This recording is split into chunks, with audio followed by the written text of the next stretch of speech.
আধা ঘন্টা মোবাইলটা না ব্যবহার করলে ক্ষতিটা কি? 1 ঘন্টা মোবাইল না করলে, ব্যবহার না করলে এখন বাংলাদেশ কাইতেই যাবে। তাইলে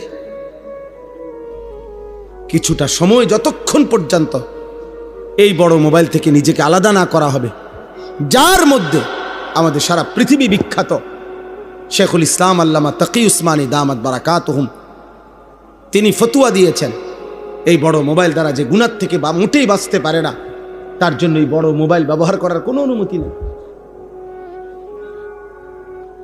এক মুসলমান তার সকল কিছু ব্যবহারের ক্ষেত্রে হালাল হারামের কিছু নাই, জায়েজ না জায়েজের কোনো বিধান নাই।